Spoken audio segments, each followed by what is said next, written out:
parceria.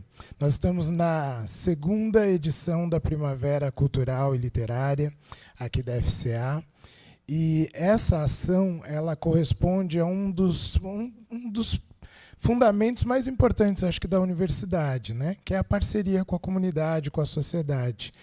E para esse lançamento de livros que nós vamos ter agora, foi feita uma parceria muito bonita com a Secretaria de Educação aqui do município, e recebendo os dois autores, né?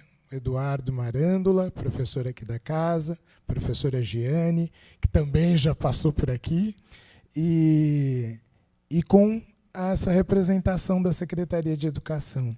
Então, um trabalho bacana, porque ele junta aquilo que a gente faz de pesquisa aqui, de ensino, com esse trabalho que a Secretaria de Educação desenvolve no município, que é muito bonito.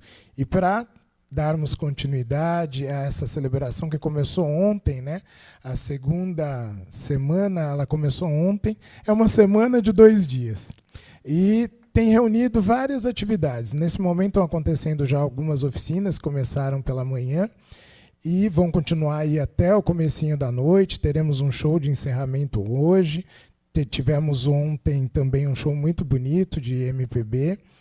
E é sempre nessa proposta da diversidade, né? Juntando diferentes ações, diferentes propostas que surgem de demandas dos docentes, dos discentes, da própria população, né, que esperamos, né, que ela seja cada vez mais frequente e presente dentro da universidade, entendendo a universidade pública como um espaço de acesso, né? Às vezes a pessoa que não frequenta tanto aqui o espaço da universidade acha que, será que pode ir? Será que a gente pode assistir?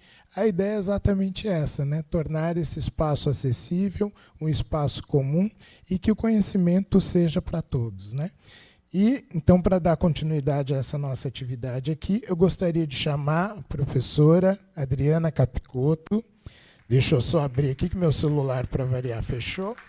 Ela é diretora pedagógica da Secretaria Municipal de Educação de Limeira. E a professora Adriana vai conduzir a mediação aqui do lançamento desses livros da coleção Entre Lugares, em que nós vamos receber também o professor Eduardo Marândola e a professora Giane. Sejam todos bem-vindos. Espero que tenham uma programação muito gostosa nessa programação dessa sala, mas que também possam participar de todas as ações que estão acontecendo. Nós temos aqui também uma feira de livros, nós temos as barracas de culinária com comidas típicas, temos aqui também a exposição ali de artesanato indígena, muito bem feitos ali pela Amanda, enfim, e os livros à disposição. Adriana, a palavra é sua, seja bem-vinda, viu?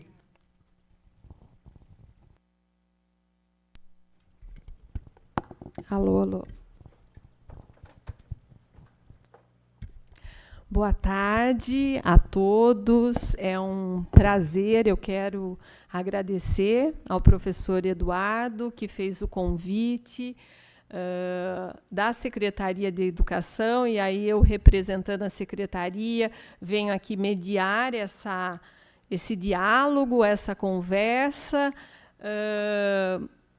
que revela, né, a produção aí dos 2 grandes pesquisadores. Eu já falei para o Eduardo e para a Giane se a intenção dessa obra, né, dos 2 volumes, é causar inquietude. Porque, como professora, a leitura, a análise dos aspectos que vocês apresentam, tanto no livro do Eduardo quanto da professora Giane, nos traz muitas reflexões no contexto aí da docência. Eu até tenho representantes aqui da equipe, e na leitura eu compartilhei alguns trechos, e eu até colocava, eu falava, nossa, mas isso daqui eu não consigo nem imaginar, como que a gente sai, né? E assim, é muito gostoso esse desconforto, porque nos tira do lugar do comodismo. E, sem delongas, eu quero aí compor a mesa como mediadora e chamar, né, a professora Giane para compor aqui a mesa, a professora Giane Delgado Pascoal Moura. Ela é licenciada e bacharel em Geografia pela UEL, especialista em ensino de Geografia, mestre e doutor em Geografia pela Unesp, com pós-doutorado na área de Fenomenologia e Geografia dos Riscos. Professora associada da Universidade Estadual de Londrina, onde ela leciona desde 1998, interessa-se pelas relações entre geografia, educação, fenomenologia, no âmbito da formação docente, na perspectiva interdisciplinar, e autora do volume 2, Ofício na e da Docência, que nós vamos compartilhar um pouco aqui essa tarde. Também quero convidar para compor a mesa o professor Eduardo Marândola Júnior, que é Londrina, também de Londrina, né? Licenciado e bacharel em Geografia pela UEL, doutor em Geografia pela Unicamp, livre docente em Sociedade e Ambiente pela Unicamp, professor associado da Faculdade de Ciências Aplicadas, FCA, da Universidade Estadual de Campinas, onde leciona desde 2012 e interessa-se pelas relações filosofia, ciência e arte na interdisciplinaridade contemporânea e autor do volume 1, Ensinar a Aprender Fenomenologia, Trilhas de um Pensar e de um Fazer pela Experiência. Então, nós vamos começar esse momento com a professora Giane, que fará uma apresentação aí sobre os aspectos que ela considera mais relevantes. Depois passamos para o professor Eduardo, e aí nós abrimos para uma discussão, para conversa sobre os pontos apresentados aqui. Então, passo a palavra agora à professora Giane.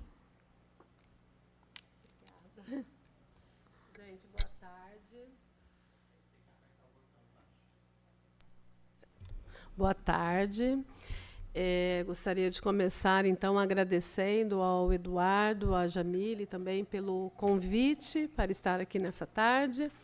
E, assim, parabenizar também a todos os envolvidos na semana, né, nessa Semana Primavera Cultural, né?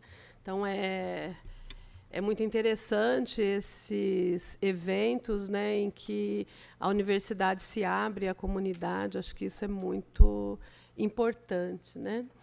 E prazer em conhecê-la também. Muito bom dividir essa mesa com você. E eu aproveito também para celebrar, né, o nosso dia dos professores, né? Essa semana a gente está em celebração mesmo, lá na UEL também. Acho que o dia dos professores são todos os dias, mas é importante termos um dia para parar e pensar no ofício da docência, né? Então, essa tarde acho que é um pouco disso, né? Para a gente parar, é um convite para a gente refletir um pouco sobre a docência, que eu trato, então, no livro como ofício. Se a gente for pegar lá as ideias do espanhol, filósofo, pedagogo Ularosa, ele fala que ele chama atenção para a questão da vocação, e ele fala que a vocação é um chamado do mundo. Eu acho bem interessante isso, né? E aí, ao preparar a fala, eu fiquei pensando o que de novidade a gente poderia trazer para pensar, mas a gente logo, quando vai falar para professores, a gente já abandona de antemão essa ideia de novidade, né? Porque o que teria de novo para apresentar para aqueles que estão, né, no cotidiano, todos os dias, dentro de sala de aula, né? Então, eu acredito assim que tudo que a gente possa conversar hoje, tudo já foi aplicado, discutido, pensado, então a gente não tem nada de novo. Mas eu penso que, junto, nós podemos compartilhar muitas coisas, muitas angústias e também desafios, conquistas. Eu acho que a gente tem muita coisa para celebrar, né? A gente, às vezes, é acostumado a olhar só para as coisas que nos pesam na profissão, e às vezes a gente esquece também de focar naquilo que nos faz na docência, né? Então, acho que é um pouco disso que eu quero conversar com vocês hoje, sobre esse chamado do mundo que o Larouça coloca, né? E pensar, então, que talvez assim nas nossas conversas, acho que o nosso objetivo maior é talvez parar um pouco para pensar e para construir juntos uma compreensão dessa docência, desse ofício, né? Então, talvez ampliar a nossa compreensão sobre o ofício da docência. E eu trouxe algumas coisas assim da minha experiência, já que no livro eu conto muitas experiências. Eu estava conversando com a Cris agora há pouco, então ela estava me perguntando, e eu disse para ela, olha, eu comecei lá na educação infantil, com 19 anos, aí eu quis conhecer um pouco dessa fase inicial do ensino fundamental. Eu passei pelo primeiro, na época, a 4ª série, depois eu fui assim todos os níveis. Eu passei por todos os níveis de ensino, fiquei um bom tempo trabalhando com o magistério, num colégio bem conservador lá de Londrina. Trabalhava lá no Mãe de Deus, trabalhando com metodologia de história e geografia. E depois eu cheguei na universidade. Mas, quando eu cheguei na universidade, o meu grande foco era a escola, porque eu entendo que a formação docente ela precisa se dar nessa parceria de universidade junto com a escola. Então, muitas coisas que eu coloco no livro da minha experiência, ele trata um pouco dessas minhas andanças, quer num espaço, quer em outro. Tem hora que eu misturo um pouco as coisas, mas eu vou como se eu tivesse assim, rememorando e vendo e refletindo sobre tudo aquilo que foi feito e trazendo para a discussão o nosso valor, o valor da nossa profissão. Porque a gente cansa muito, né? A sala de aula é um espaço que ele é um espaço cansativo, é um espaço que às vezes nos pesa. Só que o quão gratificante é a gente ver alguns resultados, e é disso que eu trato muito na obra também, assim, de perceber como perceber essa coisa da formação permanente, a formação que se dá na medida em que somos docentes. Então, eu uso bastante esse termo do ser sendo da docência, porque a gente se forma na nossa caminhada, nós vamos nos formando, reformando, refletindo, e nós não podemos perder essa nossa capacidade de pensar sobre o que nós estamos fazendo no nosso cotidiano, né? Então, acho que é mais ou menos essa a proposta que eu trago, repensar como nos percebemos, como que nós nos relacionamos e nos compreendemos enquanto nós vivemos a docência nesse decurso da nossa vida, né? Essa é a proposta. E algo que eu acho fundamental é como que a compreensão que nós temos do nosso fazer influencia nas nossas práticas pedagógicas. Então, é aquilo que nós compreendemos sobre o ofício da docência que faz a nossa docência acontecer. Então, a gente precisa compreender, né? Hoje a gente tem, então, essa tarde para isso, para refletir um pouco sobre as nossas experiências, pensando um pouco nas miudezas, para lembrar de Paulo Freire, né? Nas miudezas pedagógicas, nas pequenas coisas, vamos dizer assim, que acontecem na nossa profissão, né? E, a partir disso, então, nós, vamos dizer assim, vamos revelando para nós mesmos e para os outros a complexidade desse fenômeno da docência, né? Então, a docência ela é um fenômeno complexo, cheio de significados, e em que, digamos assim, que o ensinar e o aprender, eles constituem a essência da experiência pedagógica, né? Então, eu vejo assim, muitas vezes a rotina nos faz com que as nossas práticas elas sejam um pouco mecanizadas, né? Quem não se lembra da primeira chamada que fez em sala de aula, né? Quem não se lembra da primeira vez que foi chamado por um estudante de professor, professora, né? Então, são memórias que nos faz pensar que aquilo que nos fazia vibrar em certo momento acaba virando uma rotina. Nós já não pensamos mais sobre essas coisas que têm um valor. São pequenos gestos pedagógicos que antes nos tocavam profundamente no sentido da experiência. Hoje já não nos toca mais. E é por isso que nós precisamos refletir, né?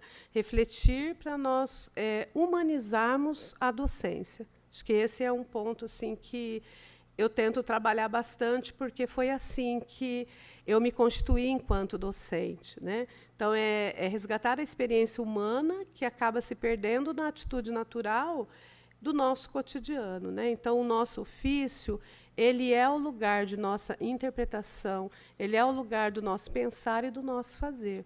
É aí dentro que está, né, a nossa formação.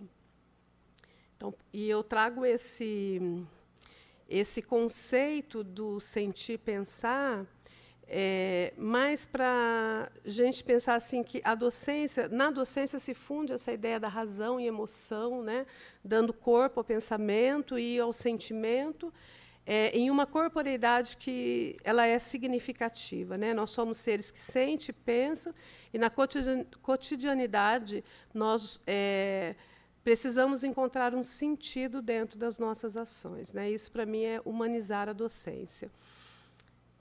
E aí eu trago, então, essa ideia do ser sendo na docência, que é esse envolvimento contínuo, né, que exige de nós o que eu chamo de postura sensível, né? E essa postura sensível é a experiência que nos faz na docência, né? Então, a perspectiva fenomenológica que a gente tem trabalhado e que tentamos apresentar um pouco também nos 2 volumes, né? Trabalha muito com essa ideia, né? A perspectiva fenomenológica da educação nos ajuda a pensar o mundo como algo que os estudantes eles vivenciam diretamente, e não o mundo como uma abstração, né? Então, acho que todos os documentos oficiais da educação, do ensino, eles têm a experiência como o foco, né? Mas a gente precisa pensar que experiência é essa que nós estamos trabalhando, né? Lorenthal é um estudioso que ele trabalha muito com a ideia de imaginação geográfica, e ele vai dizer assim que o mundo puramente visual ele é irreal.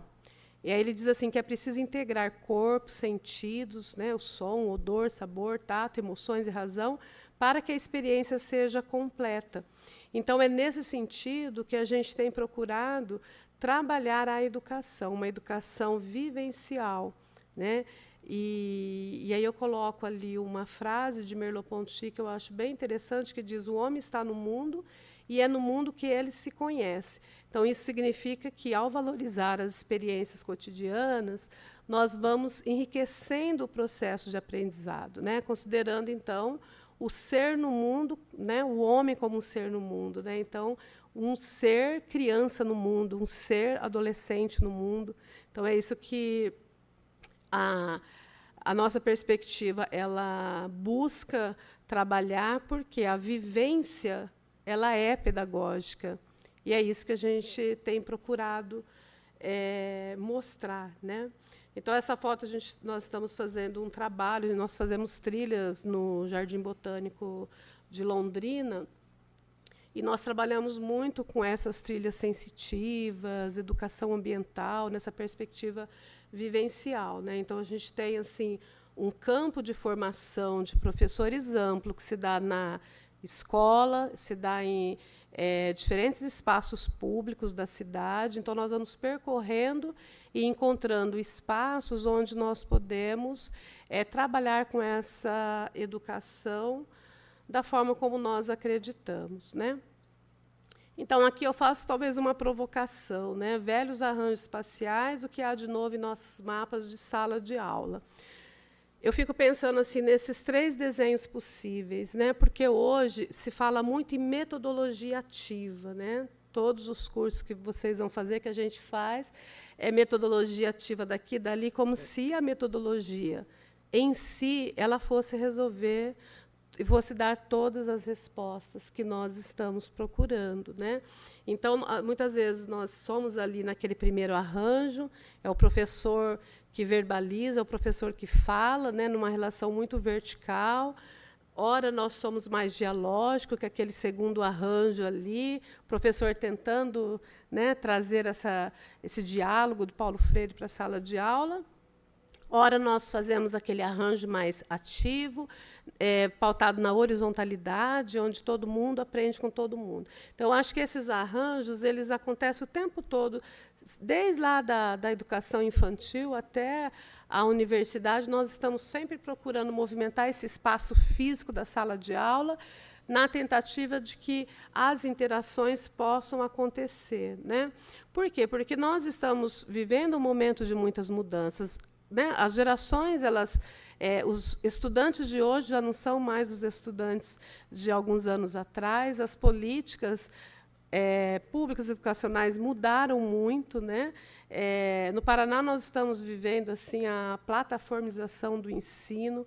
Então, assim, tem muita coisa assim que está sendo jogada para a escola, em que os professores eles se transformaram e têm se transformado em verdadeiros máquinas dadores de aula. O tempo todo precisa metas para cumprir. Então, assim, é uma educação empresarial que tomou conta do sistema. Quando vocês ouvirem falar que a educação do Paraná é semelhante à Finlândia, eu posso falar abertamente para vocês. Isso é uma mentirinha que conto, tá? Não tem nada parecido com a Finlândia. Importou o modelo do Paraná, né?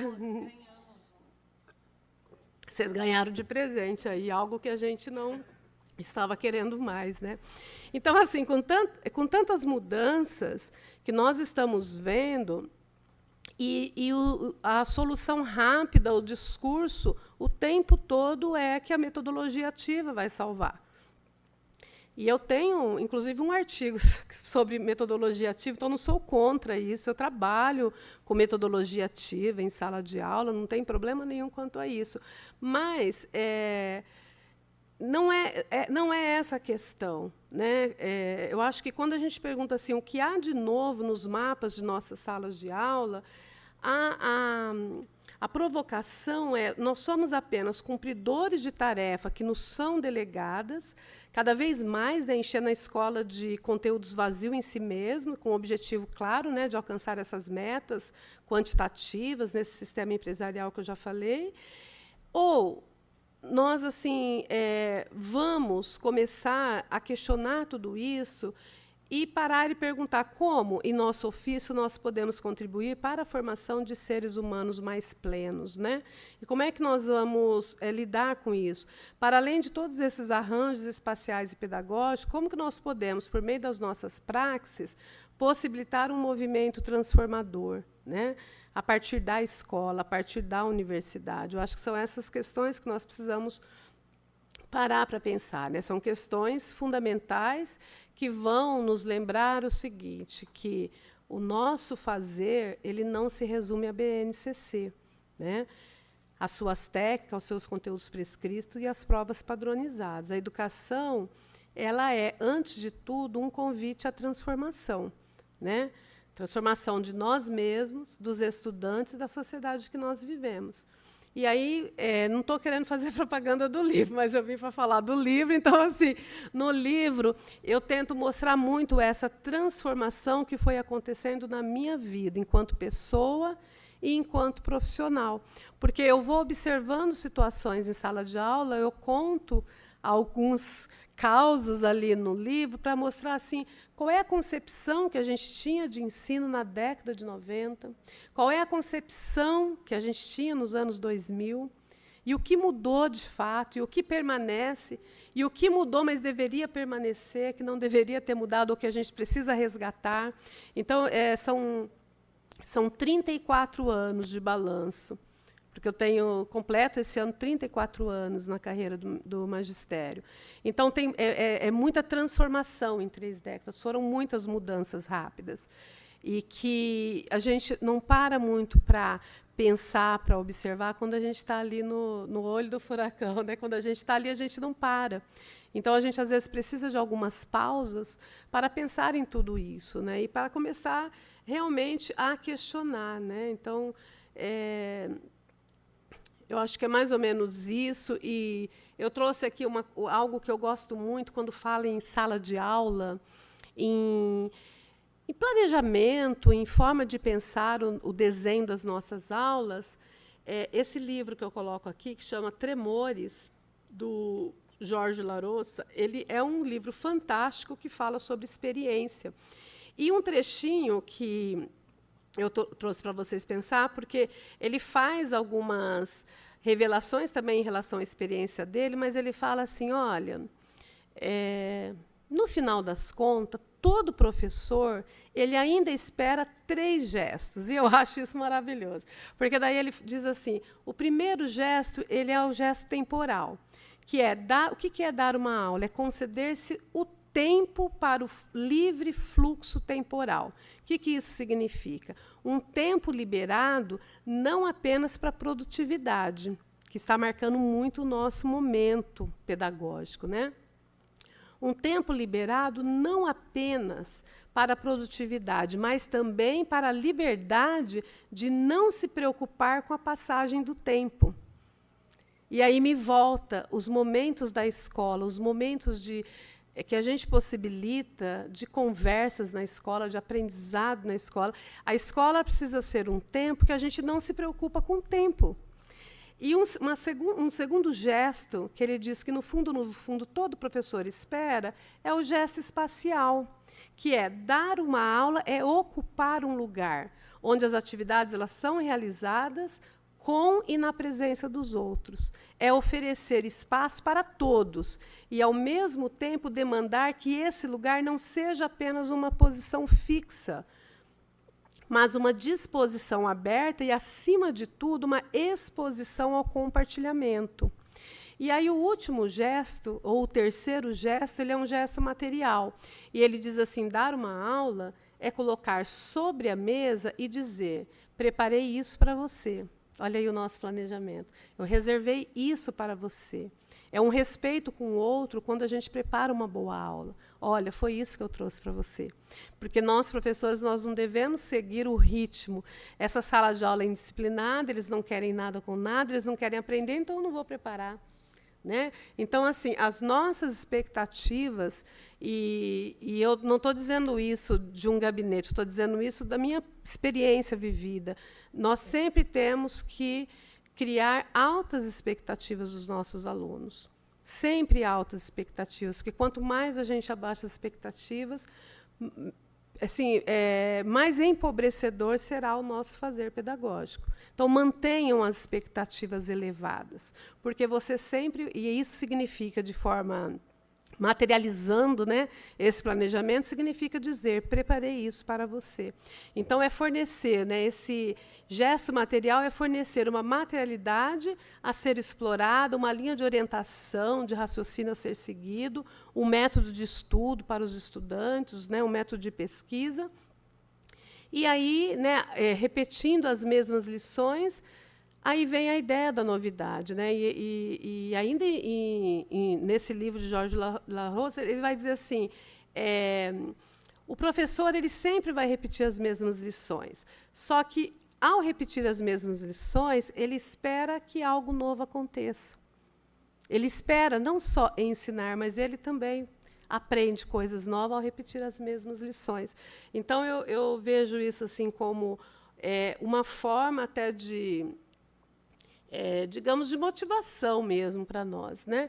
Aí eu trago aqui algumas cenas pedagógicas, cenas de possibilidades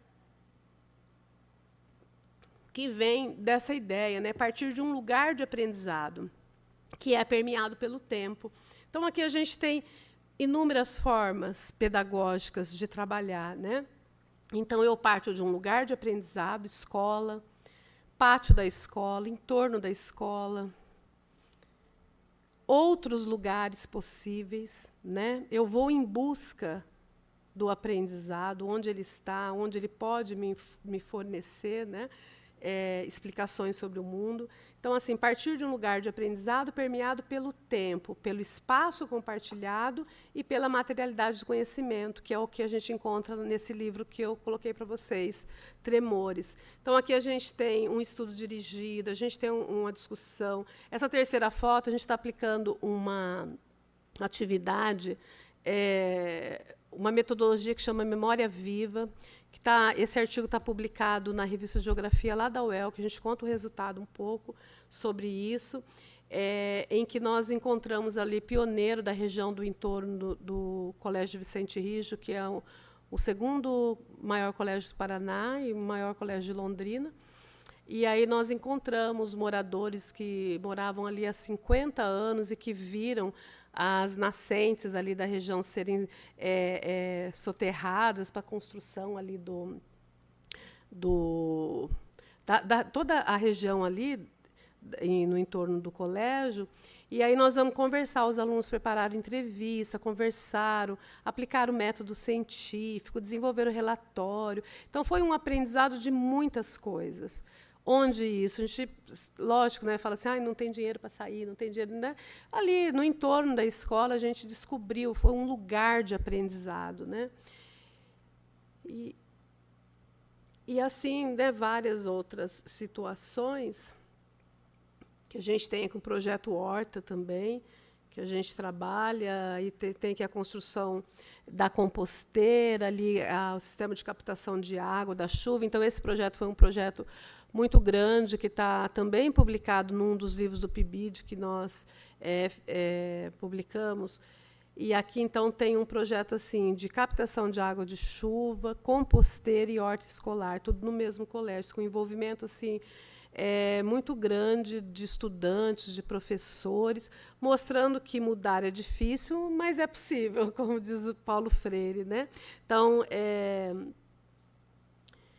e aí, seguindo aqui, eu coloco a perspectiva, esse painel que a gente colocou ali o título usado no livro da Ana Patrícia Nogueira, que é a colombiana, que tem, inclusive, parceria aqui com o Eduardo, né, que ela fala sobre reencantamento do mundo. Então, esse painel ele foi produzido com tintas à base de pigmentos dos solos da região. Né, a gente tem o José Rafael, a Lígia, que está aqui também, tem um projeto sobre solos bem interessante. E nós fizemos algumas oficinas, mas para pensar assim a aula como uma travessia de sentidos. Né? Então, a aula acontecendo como uma travessia da sensação, imaginação para o de significação. Né? Então, aqui os conteúdos compartilhados eles seriam meios para atingir o fim pedagógico. E eu coloco como fim pedagógico essa ideia traçada pela Ana Patrícia, que é a ideia do reencantamento do mundo, né? Que todo fim pedagógico deveria ser o reencantamento do mundo. É para isso que nós estamos na escola. Né? Então, essa travessia de sentidos envolve, então, professores e estudantes como seres situados, inseridos em contextos reais de aprendizagem, né? O que abre espaço para esse exercício da liberdade na educação. Então, experiências que transformam, quando a gente fala dessas experiências, são experiências que transformam a nossa percepção de realidade. Né? Então, a gente tem assim, que sempre pensar nessa perspectiva da docência, como diria o Paulo Freire. Né? Então, não há docência sem a discência. Então, eu ensino, e ao ensinar eu estou aprendendo muitas coisas. Então, a experiência em mim, na docência, transforma a minha percepção de realidade. Né? Então, cada um de nós, ao interagir com esse mundo, se transforma continuamente. É um pouco disso que eu também tenho tratado que eu tratei nesse livro. Né? Esse movimento dinâmico, ele exige adaptação à mudança constante do conhecimento e da nossa maneira de ver o mundo. E aí tem aqui os trabalhos que nós desenvolvemos com essas tintas, com as maquetes, que são instrumentos pedagógicos assim muito usados mais nas aulas de geografia, mas não só nas aulas de geografia. Né? Acho que tem muita coisa aí para a gente trabalhar, principalmente na escola básica, muitas coisas interessantes. Né? E aqui eu mostro também algumas cenas para a gente pensar na escola, a partir desse conceito de corpo vivido, de balé do lugar, que eu acho muito interessante, muito potente, né? É o corpo que sente, age e interage com o mundo. Então, eu digo assim, que os nossos corpos na escola estão misturados, né, dos estudantes e dos professores. Estão ou deveriam estar em constante movimento. Então, assim, tem cenas, né, de todas as formas possíveis de aula, para a gente entender isso, que não é a metodologia salvadora, é a nossa perspectiva, a nossa visão de mundo e visão de educação, né, e que nós vamos incorporando coisas para que esse movimento, que esse balé aí do lugar aconteça, né? Então, seja nos corredores, nas salas de aula, nos intervalos, em cada canto de escola, né? E por que eu estou chamando atenção para isso? Porque esses momentos que é muito comum, vocês olham para essas fotos, vocês já estão imaginando, quem dá aula está imaginando muitas cenas pedagógicas que vocês vivenciam todos os dias, mas o que eu quero ressaltar aqui? Esses momentos são importantíssimos para se criar laços com o ambiente escolar e para desenvolver o senso de pertencimento. São nas miudezas, nas pequenas coisas que às vezes a gente não dá valor, faz parte da nossa prática, às vezes não dá valor intencionalmente, assim, né?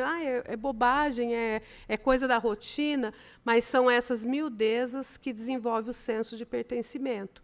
É aí que entra esse conceito de balé do lugar do Simon, né, David Simon, que ele descreve como as rotinas, ele não está falando da escola, né, ele só diz assim que como as rotinas do movimento das pessoas criam uma espécie de coreografia do espaço, uma dança que dá vida ao lugar, porque ele está trabalhando com a ideia de lugar. E aí eu já me lanço para a escola. Então, a escola ela tem que permitir a pausa e o movimento, em que mestres e aprendizes eles param, eles pensam, eles demonstram, desenham, escrevem, conversam. Uma coisa assim que me irrita profundamente, muitas vezes, é o pedagogo exigindo disciplina dentro de sala de aula. Porque eu falo assim, não tem como você trabalhar nessa perspectiva da experiência quando uma sala está muito quieta demais. O silêncio total. Aí vai naquele primeiro arranjo espacial do ensino vertical, né? O professor que sabe para a tábula rasa, né? Com o aluno que precisa preencher o papelzinho em branco, né? Então, assim, o balé do lugar acontecendo na escola é uma escola com movimento, é uma escola com sabor de escola, com cheiro de escola, precisa ter movimento a escola. Então, às vezes, assim, eu trabalhei em lugares que a gente tinha que ficar, no começo lá da minha profissão, que a gente precisava dar aula em pé e com as portas abertas. O professor não poderia fechar a porta, porque ele era supervisionado o tempo todo. E se tivesse aluno em pé, se tivesse... O professor era chamado, não era o aluno que era chamado na diretoria, era o professor. Era mais ou menos isso. Porque o professor não sabia disciplinar. Então, a porta aberta significava que, de vez em quando, a gente escutava o toque, toque, toque, toque do pedagogo diretor, observando as nossas aulas do corredor. Eu já vivi essa situação também. Então, assim, eu imagino que todo esse movimento, nós, como mestre, nós possibilitamos a experiência do aprendizado. E é isso que nós queremos, né? Então, essa coreografia de que fala Simon torna a escola um lugar especial para a experiência de um aprendizado singular. E uma coisa muito importante, por que eu estou chamando de um aprendizado singular? Porque existe um tipo de aprendizado que só se aprende na escola. Por mais que a gente traga a experiência, isso é importantíssimo, mas existe um tipo de aprendizado que está na escola. E a gente precisa valorizar esse aprendizado também, né? Porque tem coisas que ele não aprende no mundo da vida. O mundo da vida é importantíssimo para a escola poder desenvolver esse aprendizado que é singular, né? Eu trouxe aqui uma imagem do jogo, uma causa e muitas experiências, que eu queria contar um pouquinho, porque foi uma coisa que me marcou, assim, foi muito recentemente. No período pós-pandemia, quando a gente voltou para a aula presencial, eu cheguei no 3º ano de Geografia e o representante de sala, Ele já correu lá para mim, é terceiro ano do curso de licenciatura em Geografia, ele correu para mim e já foi me passar mais ou menos o perfil da sala de aula. Aí, entre as características que ele estava me falando dos futuros professores, ele disse assim: professora, nós temos 2 indígenas na sala de aula, mas não se comova, não, porque eles não fazem nada. Falou assim, eles não fazem nada, não precisa se comover, não, porque ninguém mais trabalha com eles, porque eles não querem fazer nada e eles ficam sozinhos, isolados, e pronto, acabou. E aí eu já levei um baita susto, né? Eu não tinha ainda essa experiência de ter a presença de um indígena, de 2 indígenas, né? Uma senhora e um rapaz um pouquinho mais jovem. E eu fiquei me pensando, e agora, né? Já com quase 30 anos, já quase chegando na minha aposentadoria, eu falei assim, o que eu vou fazer, né? Porque eram duas coisas que eu tinha que lidar ali, né? E aí, primeiro, como eu estava trabalhando com metodologias, eu fui observando, fui tentando resolver. Aí eu resolvi trabalhar com jogo. Falei, eu vou trabalhar com jogo. E aí nós fizemos grupos, e todos os grupos foram criar um jogo de tabuleiro, com eles poderiam escolher. E aí, quem que ficou sozinho na dupla para fazer o jogo? Os indígenas ficaram na dupla, né? Ficaram no grupo de 2, e aí eu sentei com eles e falei assim, olha, eu queria que vocês contassem para a sala de aula um pouco da história de vocês por meio do jogo. Eu quero que vocês contem a experiência. E aí fui orientando, nós fomos pensando, e eles criaram esse jogo, que foi um jogo muito bacana. E quando eles me apresentaram, eu falei assim, só que eu quero que esse tabuleiro seja bilíngue. Eu quero que vocês criem as cartinhas e façam também na tradução caigangue. Um deles sabia falar caigangue, a Tereza não sabia, porque ela foi criada uma boa parte na cidade, ela não dominava esse idioma, mas o Tiago sim.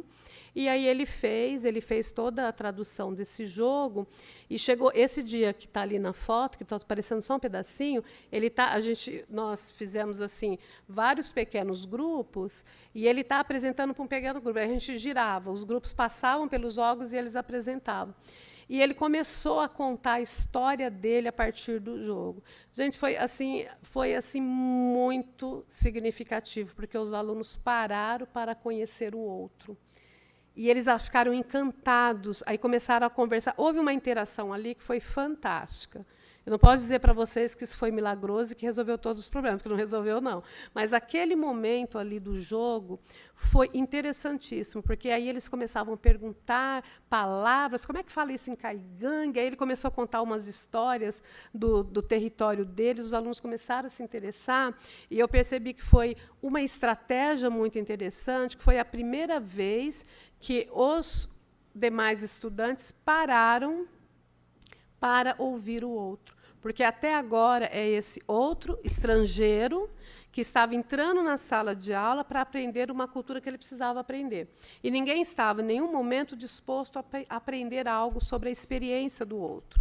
E foi por meio do jogo que isso aconteceu. Então, por isso que eu trago essa ideia do jogo como algo assim que foi muito marcante naquela disciplina em especial, porque eu realmente não tinha respostas para resolver aquela questão que o representante de sala estava me apresentando.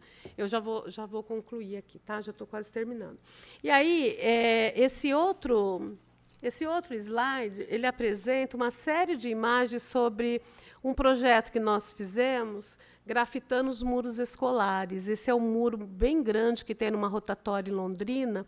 Esses grafites já não existem mais lá no Vicente Rich, que é essa segunda escola, a segunda maior escola do Paraná, que eu falei para vocês. E a gente fez um projeto com estudantes com altas habilidades do colégio, que tem um laboratório lá de altas habilidades. Nós trabalhamos bastante essa questão do entorno, aquele projeto de memória viva que eu falei para vocês, e a gente resolveu trabalhar com essa grafitagem. Foi um projeto que deu muito resultado, porque nós nos organizamos assim com professores em formação, alunos que fizeram a proposta dos desenhos para chamar a atenção da comunidade sobre os problemas ambientais urgentes. Pode ver que tem lá o pulmão do mundo, tem algumas coisas que eles foram criando. E a gente teve assim a participação de alunos de diferentes níveis de ensino. Esses muros eles ficaram pintados ali na esquina, acho que foram uns 3 ou 4 anos, agora assim com né, o desgaste, e agora eles fizeram um novo grafite. E essa experiência está publicada na revista Ciência Geográfica, na revista da Unesp de Bauru, que conta um pouquinho a importância desse olhar para além do currículo. A gente trabalha um pouco com essa ideia desse currículo vivo, de como que nós vamos trabalhar a partir também da comunidade, trazendo a comunidade, fazendo com que a escola seja um centro de diálogo com a comunidade ao seu redor. E os grafites eles funcionaram muito nesse sentido, que as pessoas paravam para tirar foto, né? Quem sabe paravam para refletir sobre os temas que os alunos estavam expondo no muro. Então, foi um projeto muito interessante. E tem só assim para terminar, tem um outro texto do Simon que eu citei, que ele vai citar o Jeff Malpas, que vai falar sobre a questão da localidade do ser, que ele fala assim, o ser do homem é sempre ser no lugar, que é a ideia de que nós estamos profundamente conectados aos lugares onde nós vivemos, né? Então, ele vai dizer assim, ser humano é sempre estar lugarizado. É por meio de nosso envolvimento com o lugar que nossa própria humanidade torna-se real. Mas é também por meio de nosso envolvimento que o lugar se forma em um sentido e um significado próprio. Então, por isso que eu tenho pensado na escola muito a partir desse conceito potente, que é esse conceito de lugar, né? Então, nos faz pensar na escola como um ambiente que precisa ser acolhedor. E, através das nossas inúmeras práticas, isso acontece porque o que nós estamos criando com um jogo de tabuleiro, com um projeto de grafite, seja lá o que for possível dentro da escola, nós estamos criando memórias com os estudantes, memórias e pertencimento na escola. Uma das atividades que eu faço com os meus estudantes de licenciatura é perguntar assim, qual é a memória que você carrega da escola? E eles vão falando de algumas experiências que eles tiveram lá quando eram criança, por que eles resolveram fazer geografia, o que o professor de geografia deixou a marca nas aulas de geografia. Então, eles vão rememorando. E eles vão rememorando a escola como um espaço de pertencimento. E são nessas pequenas coisas que, às vezes, a gente acha que isso é qualquer coisa. Não é qualquer coisa. São essas coisas que fazem com que a gente construa a verdadeira memória sobre esse lugar escola, sobre esse lugar de pertencimento, né? Porque a gente tem sempre que pensar que a escola, com todas essas reformas das políticas educacionais, estão querendo colocar na escola um papel que não é dela. E somos nós, professores, os guardiões da escola. Eu vejo muito isso. Somos nós que temos que fazer essa proteção no sentido de resguardar a essência da escola. Só para fechar, que ela já falou que eu estou acabando o tempo aqui, concluindo mesmo. Não, mas é só assim, é que a gente às vezes tem coisas assim que eu acho que é uma troca de experiência, né, gente? Eu venho de um outro lugar, outra experiência, às vezes contando para vocês, vocês vão falar assim, eu já fiz isso, eu já fiz. Gente, que bom, porque, né, tá vendo que nós estamos no mesmo caminho, estamos nos fortalecendo, né? Esse outro projeto aqui, que também está publicado na revista Geossaberes, ele foi muito interessante, porque a gente chegou nessa escola, uma escola de periferia carente, era uma escola que tinha maçaneta quebrada, vidros quebrados, a escola era muito suja, era uma escola que estava depredada. Depredada por quem? Pelos próprios alunos. E aí a gente resolveu fazer um projeto, mas nós perguntamos assim, olha, eu falava para os alunos, nós não podemos chegar na escola, que é o lugar do outro, e ficar colocando coisas. Olha, a sua escola está suja, está feia, as carteiras estão riscadas. Como é que nós podemos desenvolver um projeto nessa escola? Então, nós fizemos, e aí está o final do projeto, uma escola transformada. Pena que eu não achei a escola antes, para colocar aqui o antes e o depois. Mas o que assim, resumindo a história, nós fizemos uma oficina de fotografia para os estudantes, eles se comportarem como pequenos fotógrafos, para eles tirarem fotografia dos lugares mais agradáveis da escola e os lugares que eles não gostavam da escola, que eles não achavam tão agradáveis. E os estudantes eles foram quebrando aquela visão que eles já tinham naturalizado, porque eles já não se incomodavam mais com uma maçaneta que eles tinham quebrado, com o vidro que eles tinham quebrado, porque aquilo para eles era tudo muito normal, porque era assim. E a fotografia foi um instrumento de trabalho que fez com que eles observassem coisas que estavam no cotidiano que eles já não estavam mais percebendo.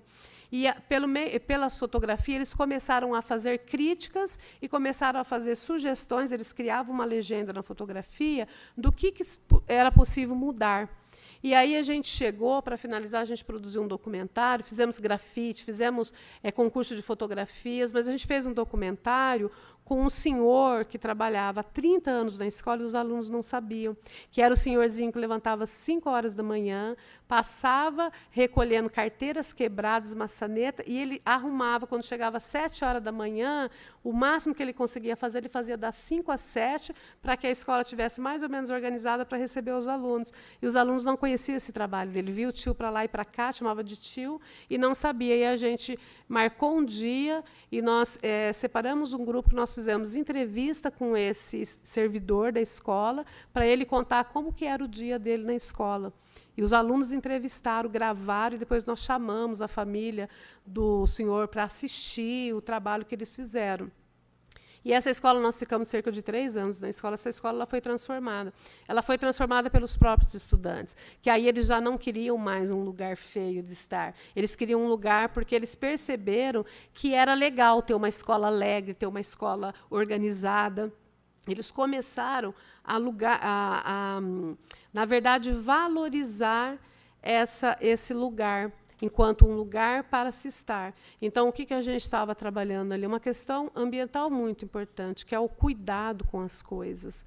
E é mais ou menos nessa perspectiva que eu tenho buscado trabalhar a partir da experiência. Quando a gente fala de lugar, de experiência, de espaço vivido, é um olhar para a escola como um lugar de pertencimento, a escola como um lugar de construção de memórias. Aí, então, para fechar, e desculpa se eu passei do tempo, queria perguntar para vocês, quais são as memórias que vocês estão produzindo aí, estão conseguindo construir a partir das turmas de vocês, das salas de vocês? Eu acho que é uma pergunta que a gente não tem uma resposta agora, mas, com certeza, nós somos construtores de memória junto com os espaços pedagógicos. Tá? Obrigada. Acho que era isso. Agradecemos a fala da professora Giane. Assim, não queria interromper, porque é muito gostoso, né, ouvi-la na apresentação, tecendo a sua fala com esses contextos da experiência, né, do seu fazer docente. Eu também tenho um pouco mais aí de 3 décadas de docência. Então, muitas coisas que você foi apontando na sua trajetória, nos modelos que nós passamos aí nessas 3 décadas, eu também pude rememorar, revisitar. Dando continuidade, então, agora nós passamos a palavra ao professor Eduardo, que também aí tem 30 minutos para a apresentação, e depois a gente vai abrir para a discussão sobre os pontos apresentados, aquilo que tem nos inquietado, a partir dessas 2 considerações aqui nesta tarde. Obrigado, Adriana. Boa tarde a todos que eu não cumprimentei. Queria agradecer, primeiramente, a presença, né, de vocês, especialmente dos colegas da rede, né, que estão aqui nos prestigiando, que vieram participar dessa atividade.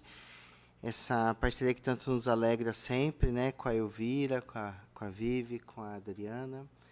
Agradecer a Primavera Cultural que recebeu a proposta da gente juntar essas atividades. E agradecer ao pessoal do Lager, do Nomear, né, que estão sempre aí, né, fazendo as coisas acontecerem. E como, cadê? O Antônio já saiu, então não vou falar que está se aquilombando, não. Tá? Gente, eu queria, se eu for bem-sucedido, compartilhar angústia com vocês. A Giane é muito positiva. A Giane é muito... A Jane é muito positiva. Eu quero compartilhar angústias, tá bom? E eu estou muito angustiado ultimamente, né? Tendo que dar aula para pessoas que nasceram depois dos anos 2000, né? Viu, Gabriel? Isso mesmo, exatamente. Essas pessoas aí que nasceram depois dos anos 2000, né, chegaram. Sei que vocês já estão enfrentando eles antes da gente, né? Mas eles já chegaram aqui. Chegaram na pós-graduação, já tem mestres que nasceram. Tem gente que está fazendo doutorado que nasceu nos anos 2000, né? Então, eu quero compartilhar certas angústias com vocês. Mas antes de eu tentar fazer vocês virem para o meu campo da angústia,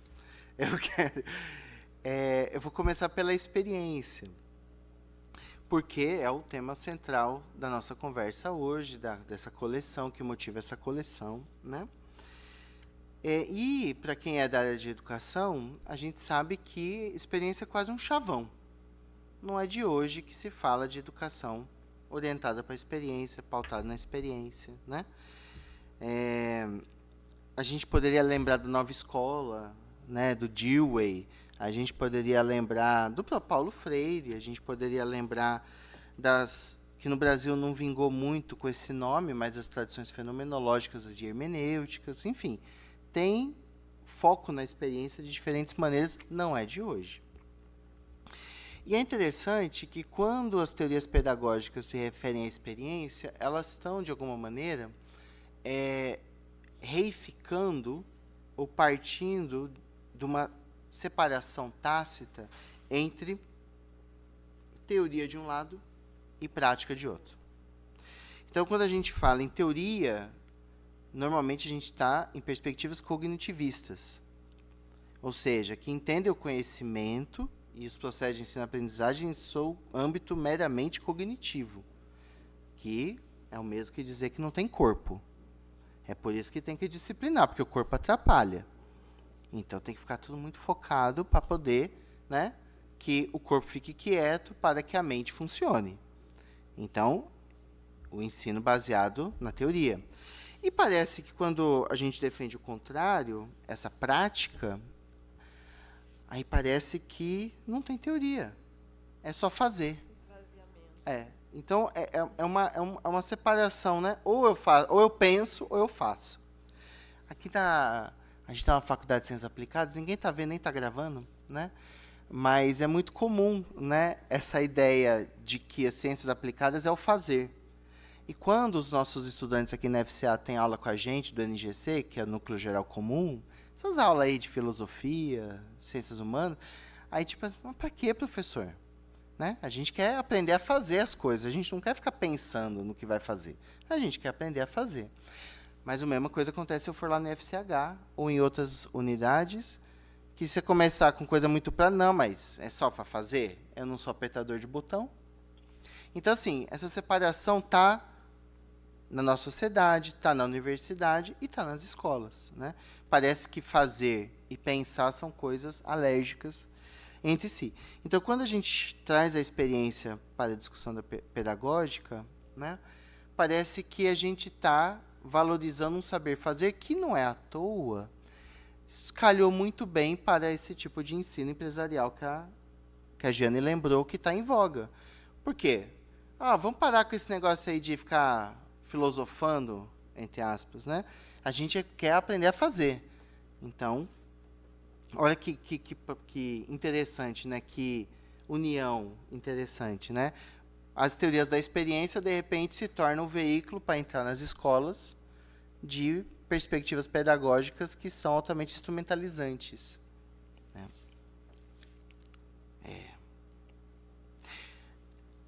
Eu e Jeane somos formados em geografia, né? Já fomos denunciados aqui.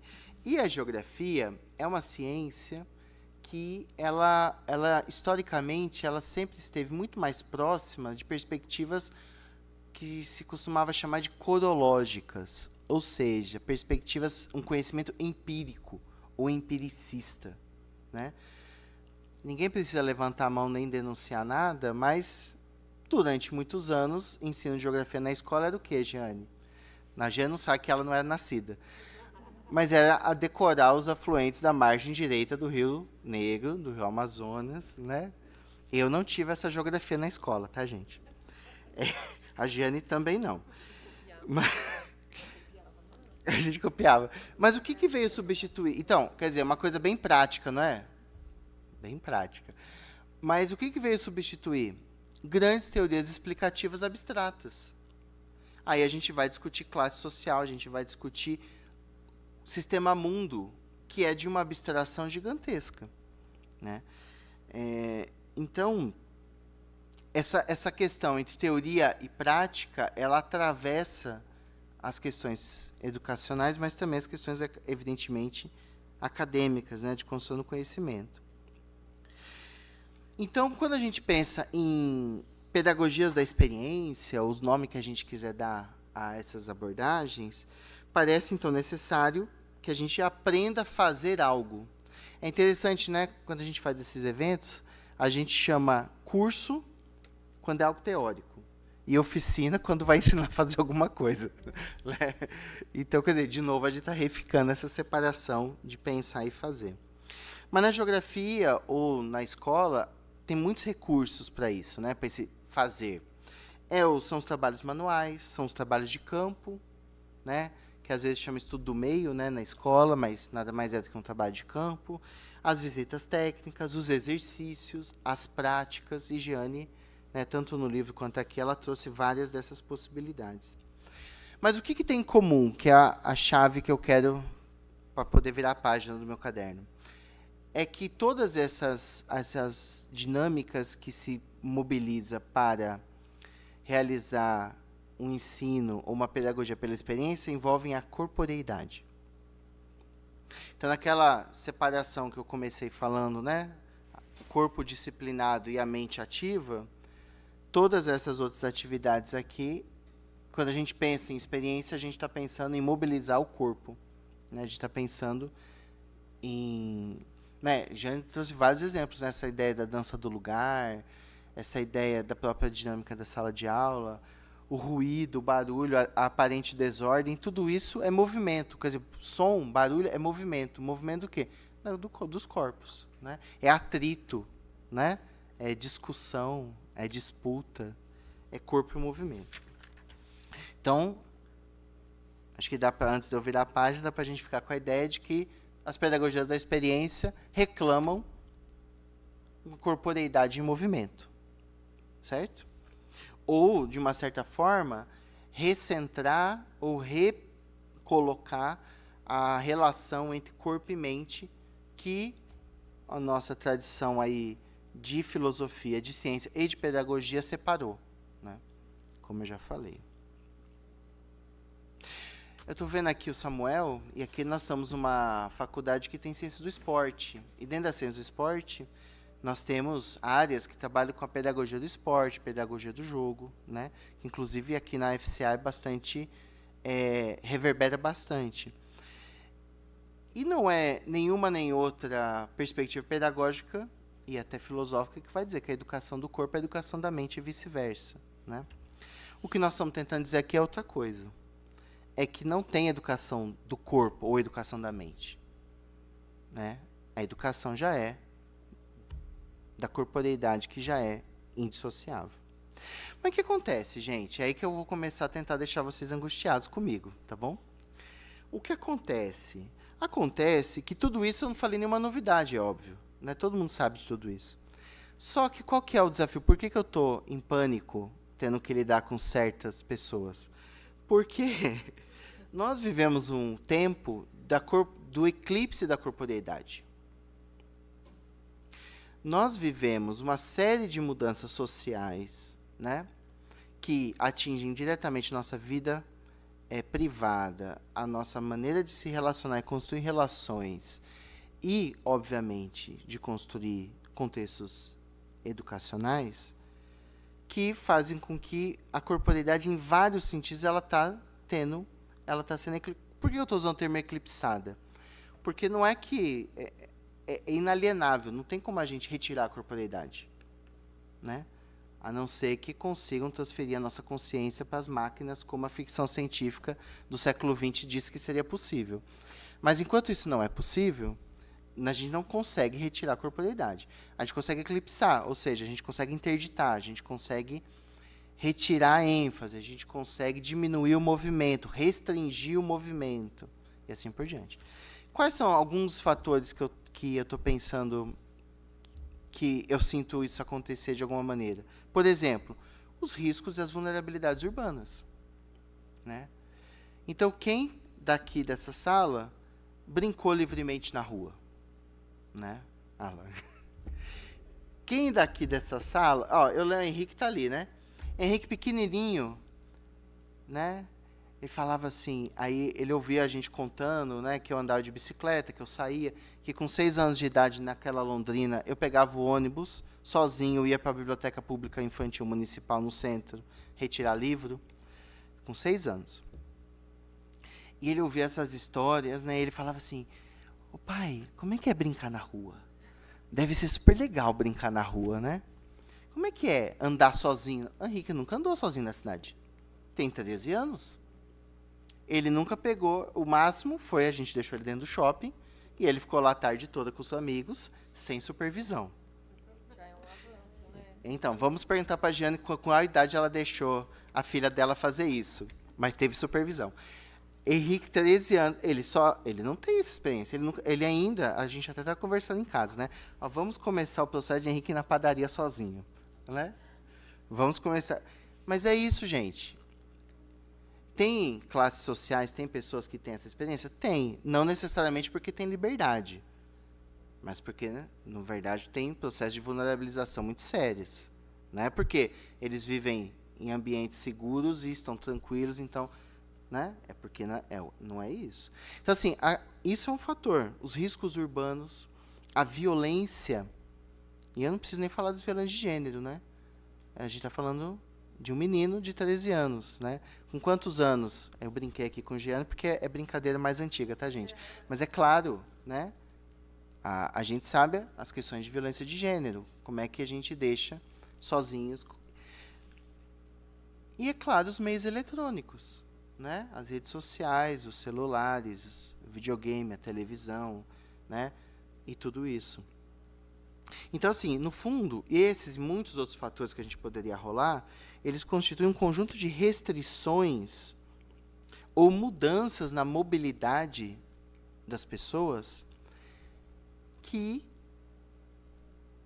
a pergunta é como que a gente trabalha com isso quando essas pessoas que cresceram desse outro jeito, com essa outro tipo de experiência urbana, ou seja, com essa outra corporeidade.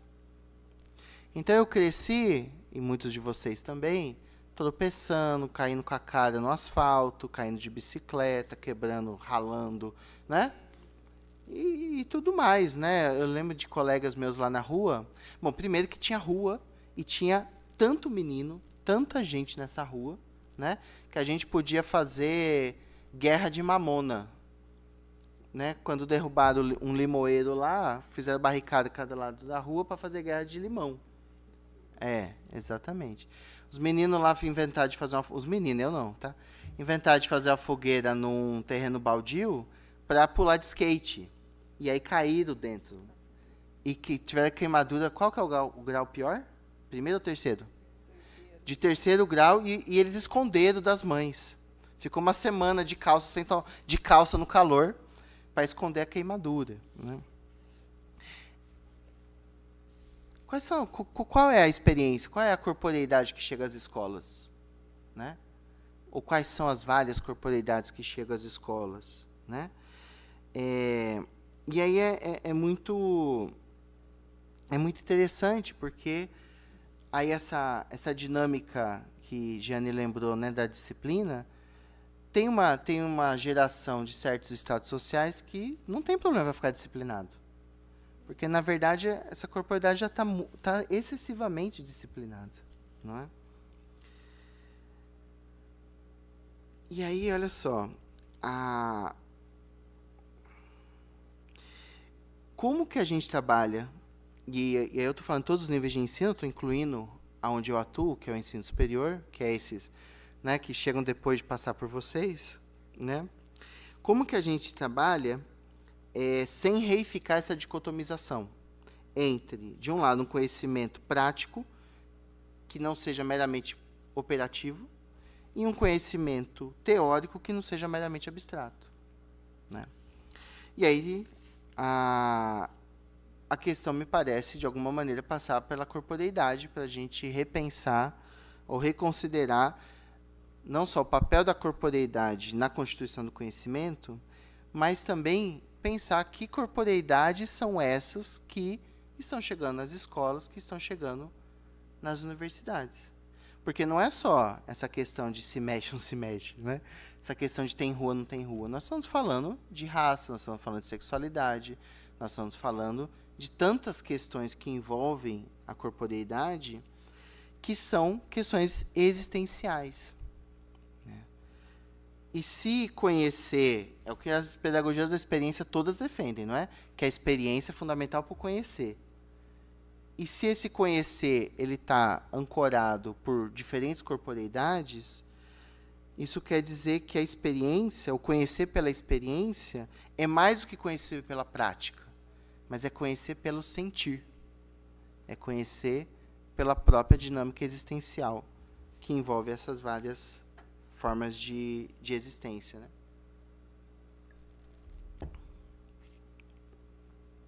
Mas aí tem quase um paradoxo. Ó, gente, tem café lá no canto, viu? Vocês peguem, por favor. Tem quase um paradoxo aí. Porque, para conhecer pela corporeidade, demanda um certo tipo de desprendimento, de arriscar-se, que nós estamos criando uma sociedade em que a insegurança e a exposição são altamente condenadas. Então, nós estamos criando uma sociedade em que as pessoas têm muita dificuldade de se deixar levar e de se deixar, por exemplo, se perder.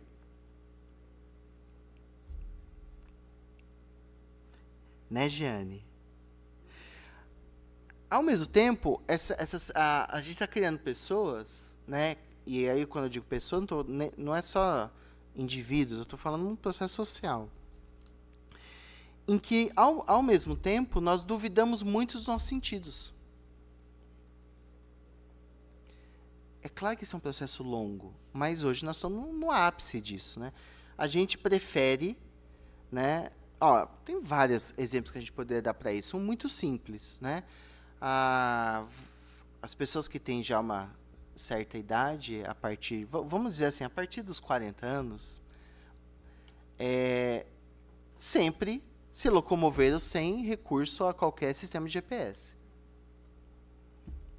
Eu, quando comecei a ir a São Paulo, eu ia com o mapa do Guia das Quatro Rodas. Isso, exatamente. Ou tinha um copiloto, ou eu ia dirigindo olhando o mapa, né? Ou então, o que eu fazia? Isso, eu parava, traçava a rota e marcava as referências, eu vou primeiro para lá, depois para cá, depois para lá, e ia. Se errasse uma passagem, opa, eu não precisava nem olhar no mapa de novo. Não, eu vou dar a volta, tal, não sei o quê, pego outro, então eu vou por lá. Isso. Mesmo que a gente tenha esse hábito completamente incorporado, e veja, incorporado, porque o corpo já sabe o caminho, muitos de nós abdicamos disso para recorrer ao GPS.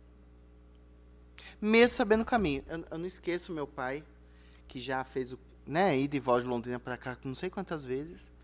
Ele vai lá, depois comprou o carro que tem GPS, ele coloca. E aí ele vai andando, aí o GPS manda ele fazer um outro caminho. Aí ele, por que será que ela está fazendo isso? Aí fica, o que será que... Ela deve saber de alguma coisa que eu não sei. Aí vai lá e testa o caminho que o GPS está apontando, porque ele deve saber alguma coisa que eu não sei, né? Então, entende o que eu estou dizendo? A gente, mesmo já tendo incorporado, a gente passa a duvidar dos sentidos, a gente passa a duvidar de coisas que a gente tinha certezas tácitas, né? A gente passa a duvidar da nossa memória das coisas. O número de telefone né? Quantos números de telefone a gente sabe hoje em dia, né? O da casa dos meus pais eu não esqueci, mas também é o mesmo desde sempre. Mas eu não esqueci, né? Então é muito interessante. Então vejam, de novo, a pergunta sobre como conhecer.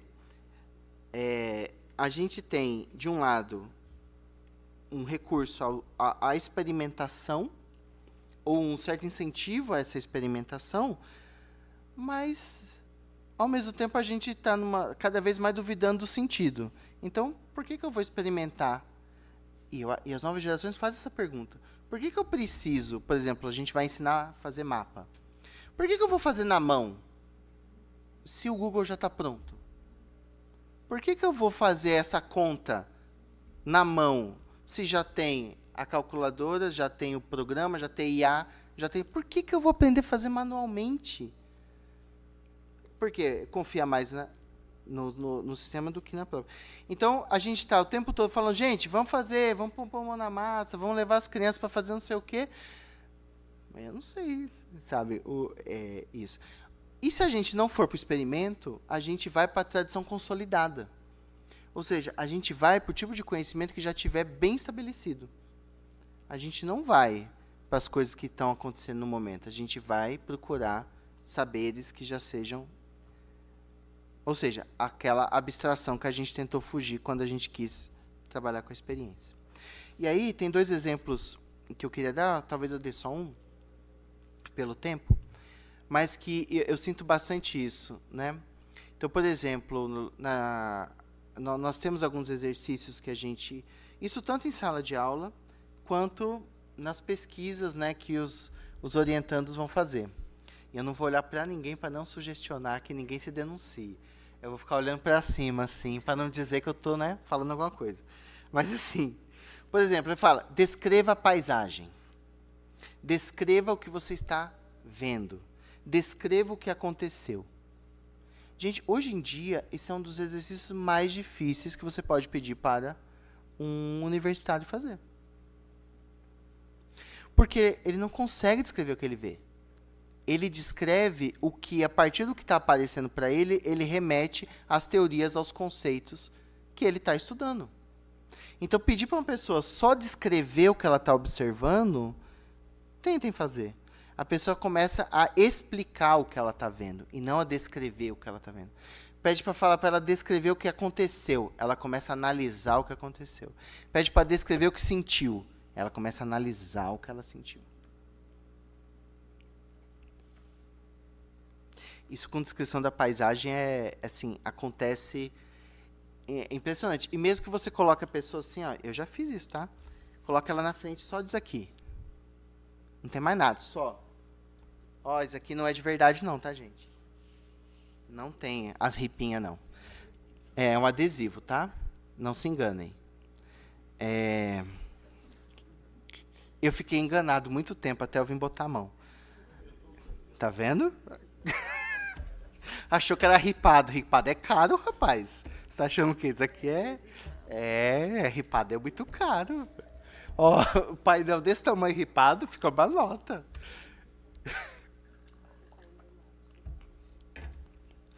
A pessoa não consegue, tem muita dificuldade, né? Muita dificuldade. A outra coisa, isso me aconteceu, eu já contei isso lá em Londrina, mas isso foi na apresentação do trabalho, né? Eu fiz várias vezes com os alunos aqui da FCA, de levar eles para o centro de Limeira. E aí eu peço para eles se perderem. Gente, as pessoas não conseguem se perder. Pois esse é o paradoxo, Henrique. Esse é o paradoxo. A pessoa fica tão insegura, com tanto medo de se perder, que ela não se permite se perder. Ela não se perde. Ela não se perde. Então, ó...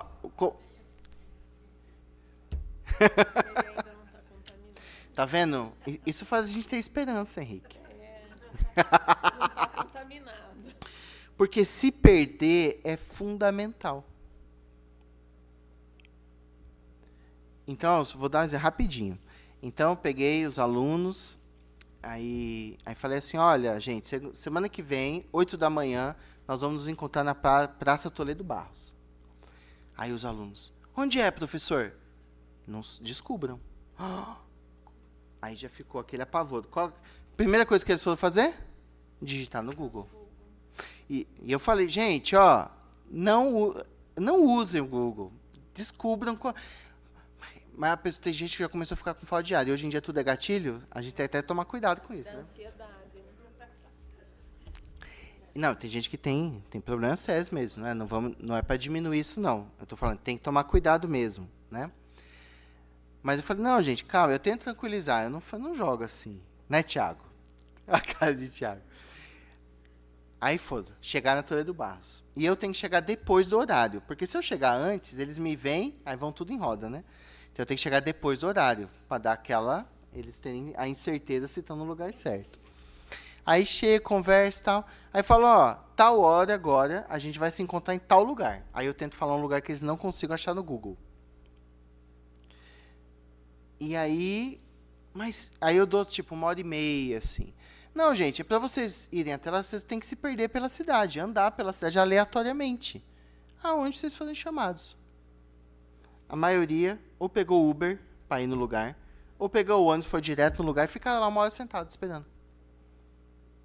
Não se perderam, não andaram pela cidade, não se permite fazer isso.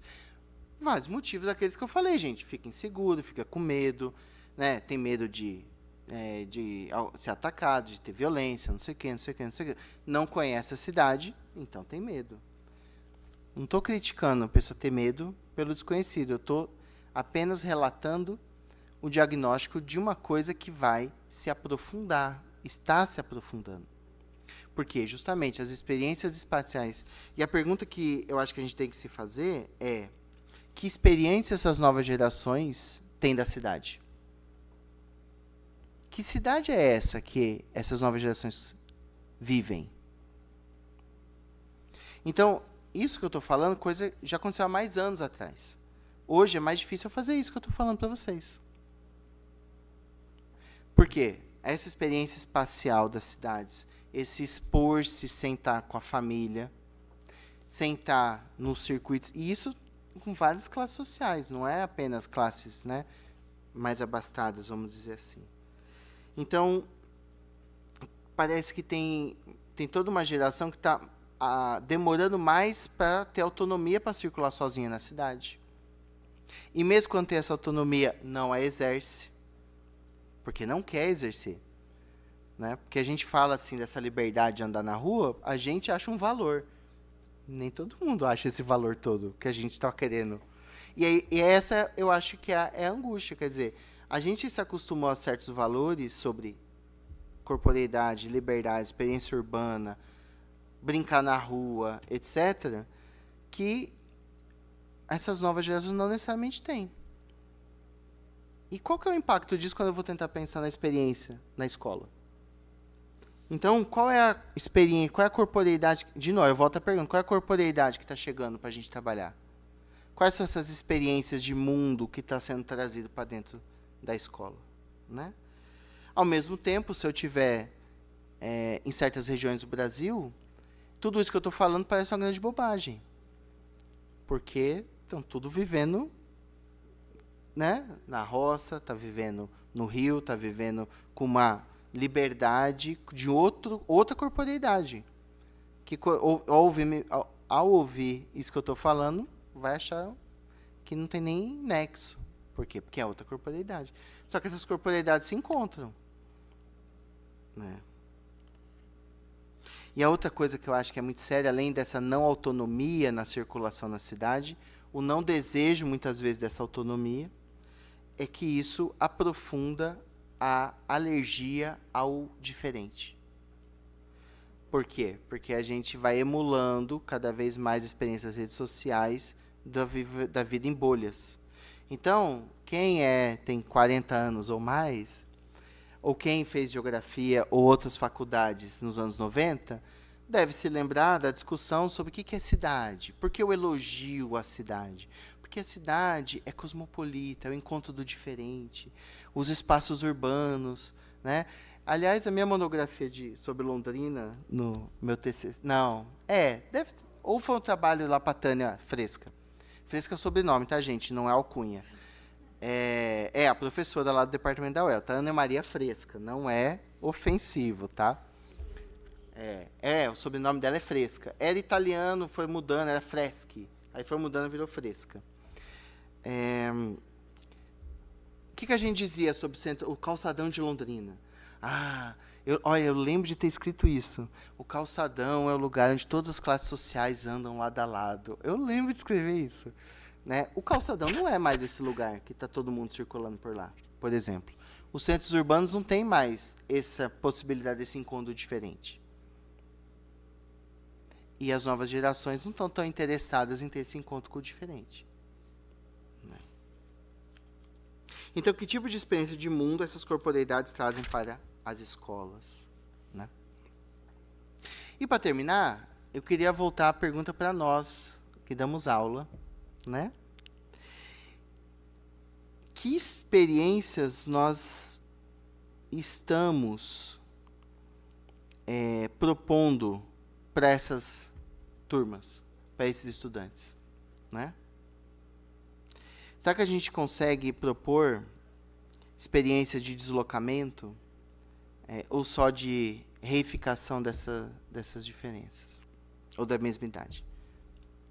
E aí, para pensar a nossa docência, será que a gente conseguiria pensar na própria docência como experiência? Veja, a gente pensa muito em proporcionar experiência para os alunos. Mas será que a nossa docência é uma experiência?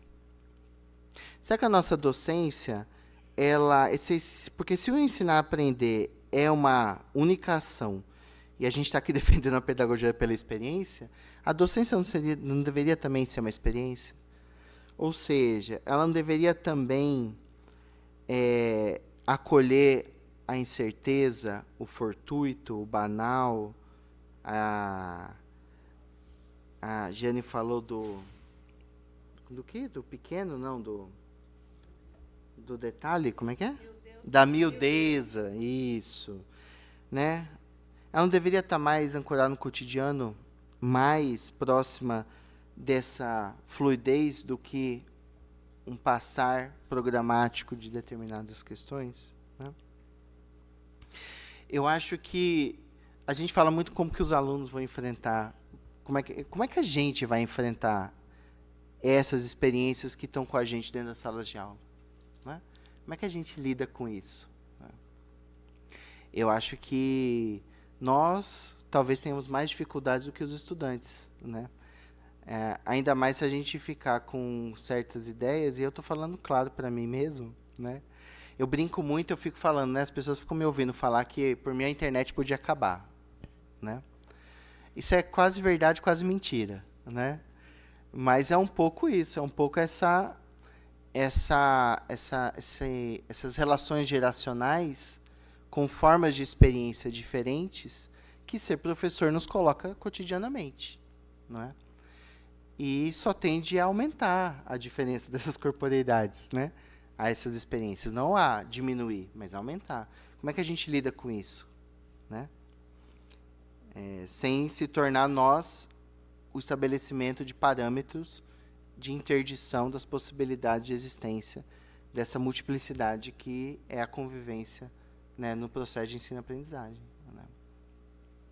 Talvez eu acho que é aí que a experiência tem a potência. Então, não é só na metodologia, vamos dizer assim, mas é na própria compreensão do conhecimento e do que é esse processo social, né, que essas relações que a gente tanto ama de sala de aula, de trabalho de campo, de palestra, de evento, né, todos esses processos.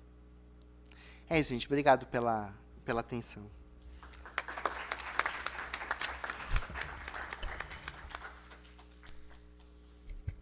De fato, o professor Eduardo provocou aí muitas angústias, né? Eu cheguei, logo que eu encontrei, disse das inquietudes, né? E como professor, nós estamos em constante movimento, nosso é justamente esse, né? De não se conformar. Nós somos inconformados, né? O docente, ele é inconformado, ele não toma ele não assume essa forma e mantém esse padrão, né? Como a Giane colocou, o movimento de refletir, né, no processo de docência, na docência, nesse exercício. E aqui, assim, ouvindo tanto a Giane quanto o Eduardo nas colocações em relação à experiência, em relação ao fazer docente, em relação aos desafios desse processo de ensinar e aprender, me veio assim à mente um dos versos da Conceição Evaristo que eu gosto muito, né, em uma das suas obras, que ela coloca a questão da coletividade, né? Eu sou porque nós somos. E eu vejo que assim a escola, o espaço, esse lugar que é a escola, eu sou uma pessoa que assim sou inconformada, mas eu não perco a esperança. E aí, retomando Paulo Freire, né, não do verbo esperar, mas esperançar, no sentido de ter a escola como um espaço potencial para que a gente possa trabalhar, né, essa educação do sentir, né? Eu vejo que assim essa questão das vivências, eu cresci num sítio, então assim, isso que você traz, nossa, eu caçava aranha, eu subia no pé de jatobá e pulava com corda e fazia de tudo, né? E andava, eu até esses dias comentando com a minha mãe, eu falei assim, nossa, mãe, mas você não tinha medo que algo fosse acontecer comigo? Eu saía e me perdia no meio do mato. E ela falou, não, era um outro contexto, filha. E hoje eu me deparo justamente com essa angústia. Eu tenho 2 filhas, uma de 16 e uma de 13. E eu, com 16 anos, assim, eu também andava, circulava na cidade. Já desde pequena eu ficava muito atenta aos pontos, né? Eu lembro do meu pai dirigindo, eu já ficava atenta às rotas, aos caminhos. Hoje eu vejo minhas filhas nem aí, né? Estão lá com o celular, no trajeto elas não estão observando nada. E a questão da busca da autonomia, né? Eu vejo isso assim, conversando com a minha menina de 16, eu lembro que eu com essa idade eu não via a hora de tirar a carta de motorista, de ter. Ela falou, olha, mãe, eu não quero, não. Eu falei, o quê? Ela falou, não, quando você não puder tem Uber, eu não quero perder meu tempo aí aprender a dirigir. Então eu falei, realmente é uma outra geração, né? É uma outra geração. Bom, tanto a fala da Giane, agora a gente vai abrir, né? Nós vamos abrir para que vocês possam fazer perguntas, tanto em relação, tanto para o Eduardo quanto para a Giane, sobre as questões aqui apresentadas, né? E nos faz realmente pensar a escola, a educação nesse contexto e o nosso papel, né? Professor e o movimento do estudante. E aqui também eu trago uma fala das minhas colegas que estão aqui em relação à educação pública, né? Nós trabalhamos com os pequenininhos, com bebês, né? 4 meses, 5 meses, até os pré-adolescentes aí com 10 anos, né? E a escola pública é um espaço de luta, é um espaço que o professor tem que assumir a consciência desse papel, né? Essa perspectiva desse professor, que é um mero executor, é algo que nós batemos muito, né? E isso exige pensar. A ignorância, de certa forma, ela traz uma tranquilidade, né? Porque quando eu ignoro, aquilo não me toca. E há um movimento da produção da ignorância da docência.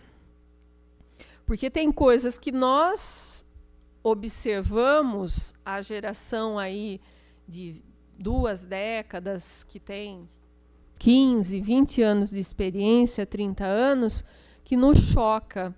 e para um determinado grupo de professores há um movimento da insensibilidade. Eu não sei se é um processo de cauterização ou do não sentir mesmo, de não ter sentido isso, né? Então, há situações que há uma preocupação muito grande quando a gente pensa na escola pública. Hoje aqui nós estamos numa universidade pública, uma universidade que é uma das melhores do país e que são poucos que acessam esse espaço, né?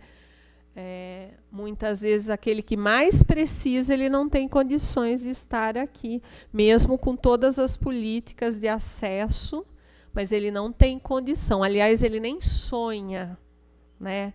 E esse espaço que a Primavera, desse espaço que a Unicamp possibilita, eu considero isso essencialmente importante, porque há espaços que as nossas crianças e os familiares consideram que não são espaços dele, de pertencimento. Por exemplo, frequentar um teatro, né? Não me pertence ir ao teatro municipal, ir à biblioteca municipal, ir à Câmara Municipal. Então, são espaços que é para um determinado grupo, né?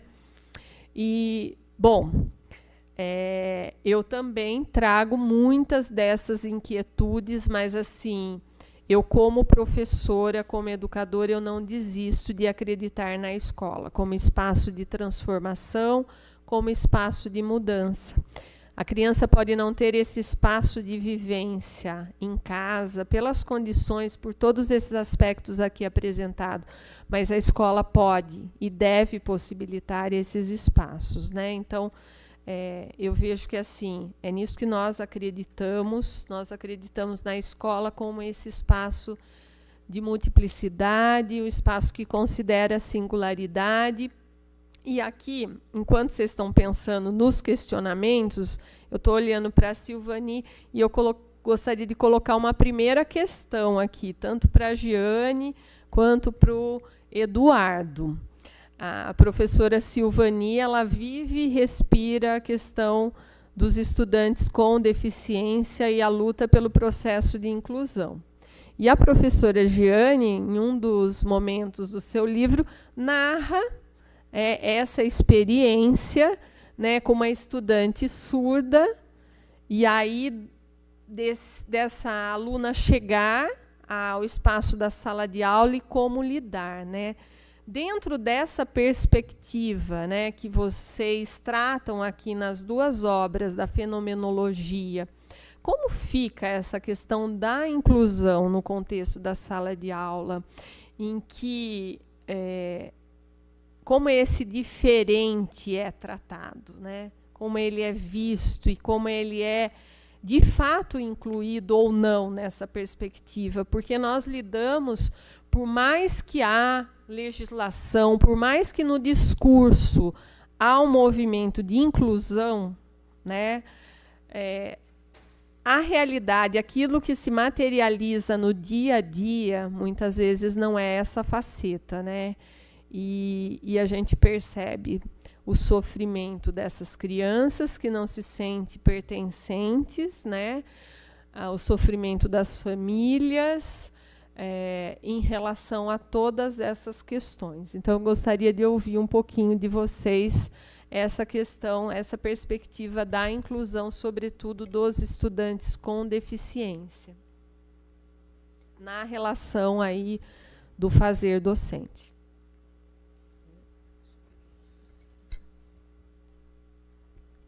Bom, essa questão é uma questão, eu acho assim que talvez relativamente nova.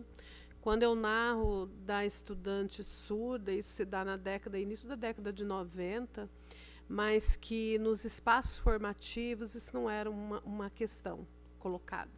Não se discutia nos espaços de formação de professores a questão da inclusão, né? Até porque essas pessoas eram, de certa forma, separadas, né? Então, eu tive, em toda a minha experiência de 10 anos diretamente envolvida com escola básica, acho que eu tive essa estudante mais uma que era porque era uma classe média alta, e que a gente percebia isso, né?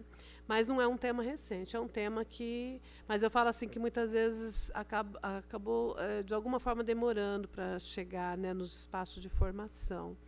Hoje, eu vejo assim que é aquela coisa do ser sendo da docência, né? Nós estamos aprendendo, quando eu contei aquela história da questão indígena, que também é uma questão de inclusão, são situações que nós estamos enfrentando no chão da escola, na universidade, e que, de alguma forma, temos que aprender com a experiência. Porque ninguém, pelo menos da minha geração, não foi ensinada a lidar com isso. Eu não fui preparada. Hoje, os estudantes de licenciatura, por exemplo, eles têm uma disciplina, precisam incluir isso nas ementas de algumas disciplinas da licenciatura. Tem várias estratégias ali dentro da própria proposta curricular que traz esse debate. Mas, para a formação, é um debate muito recente. Agora, quando a gente vai para a escola, o que eu percebo, vamos colocar assim, questão de políticas públicas, aí você falou da questão do fortalecimento da escola pública. A escola pública, ela está anos-luz à frente das instituições privadas. Tanto é que a gente conhece mães de classe média alta que tiraram os seus filhos da escola privada de tanto problema e levaram para as escolas públicas onde houve o acolhimento. Então, assim, eu acho que é uma coisa que, de certa forma, mostra assim, a importância da política pública, né, no nível educacional. Então, nós, das instituições públicas, nós estamos anos-luz à frente. Já o problema está resolvido? Não, falta muita coisa para a questão da inclusão, de fato, né? Mas eu acho que a gente já consegue conversar sobre. Porque quando eu relato aquela questão, a gente vivia meio que de sustos pedagógicos, né? Aparecia a situação, a gente ia tentando resolver. Como que pode? Conversava com o outro, e eu fui muito sincera quando eu disse, eu aprendi tudo com a aluna, porque ela me ensinou. Ela me ensinava. Então, às vezes, assim, eu pegava, explicando para um outro lado da sala, de alguma forma ela se mostrava presente ali, porque ela tinha que fazer a leitura. Então, eu me virava, ou às vezes algum aluno lembrava, aluna, né, porque era um colégio feminino, lembrava que eu estava virada e que eu tinha que virar porque ela fazia a leitura labial. Então, assim, nós íamos aprendendo nos contextos da prática. Isso mudou em parte, algumas coisas ainda permanecem, que foi a situação que coloquei ali na faculdade recente, todo mundo está discutindo inclusão, mas ninguém me ensinou a trabalhar com uma situação em que eu tenho 30 alunos na sala, 2 são os estrangeiros, entre aspas, e eu tenho 28 contra. Então, olha a situação que a gente colocado. Sim, literalmente contra. Não queremos porque... E é isso, e você tem que lidar com isso.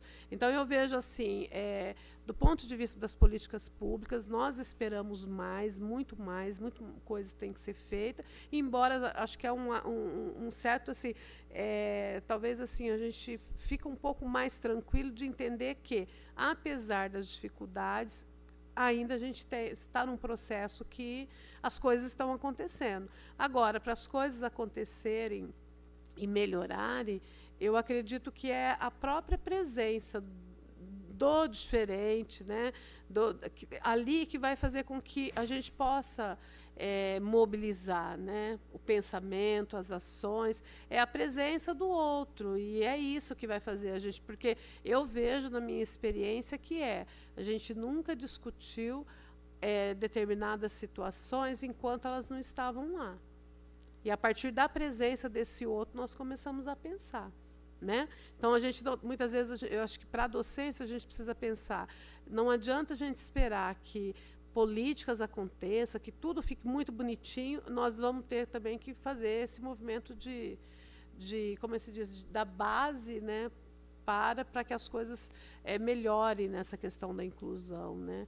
Mas eu vejo assim, do ponto de vista mais assim pedagógico, metodológico, eu vejo que muitas coisas a gente tem que ser feito do ponto de vista assim para todos. Então, quando o Eduardo coloca muito bem essa questão da corporeidade, você não vai usar uma estratégia porque tem uma pessoa que ela é mais sinestésica em sala de aula, precisa aprender.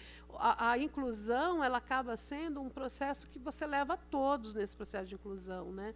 Porque não dá para você, eu sou um pouco contra essa coisa assim de você vai na sala de aula e você tem lá um marcador no plano de aula que você tem que fazer uma atividade diferenciada, pelo menos no Paraná está muito assim, você tem que destacar uma atividade diferenciada que você tem que fazer para o menino que tem lá o TDAH na sala de aula, vamos colocar. Então, aí, tem 8 TDAH na sala de aula, que isso aí é 8, 16, porque está mais ou menos assim, né? Você tem 30 alunos, 16 está com um diagnóstico. E aí tem lá um item no plano de aula que você tem que destacar qual é a atividade especial que você tem que fazer. Eu acho que isso assim, acaba assim, de certa forma, dobrando o trabalho da docência. Você não sabe, você tem que trabalhar com praticamente 2 turmas diferenciadas dentro de uma. Então, isso não é inclusão.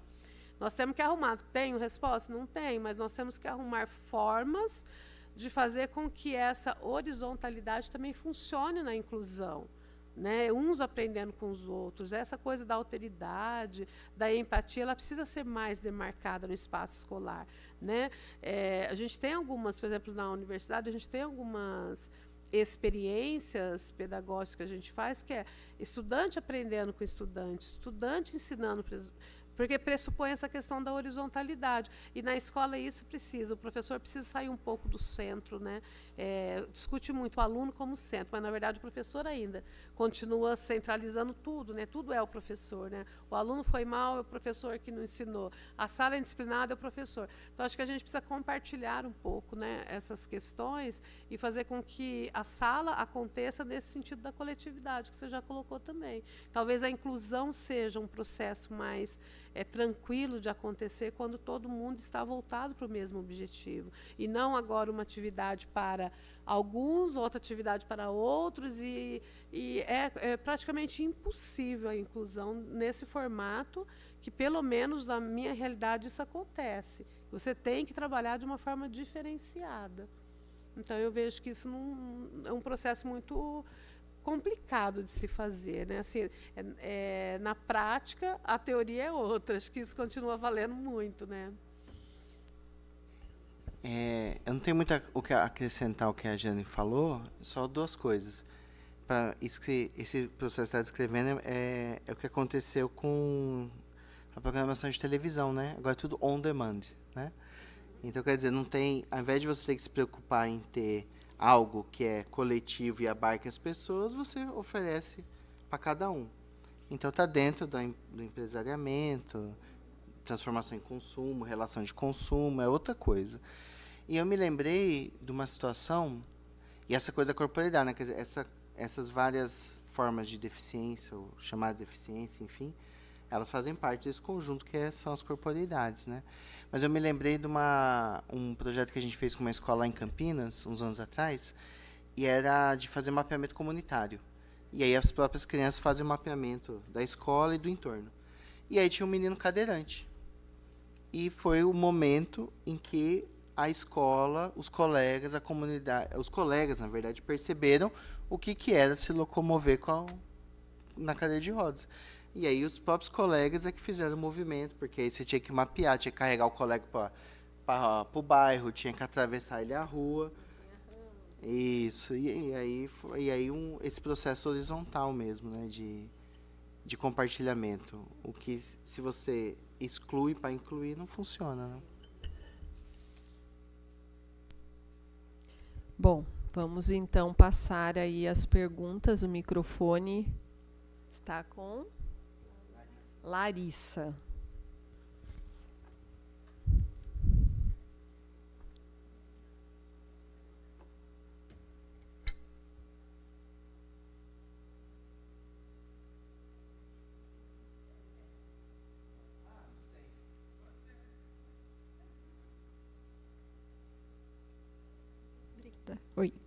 Oi, pessoal, professores, muito obrigada pela fala de vocês.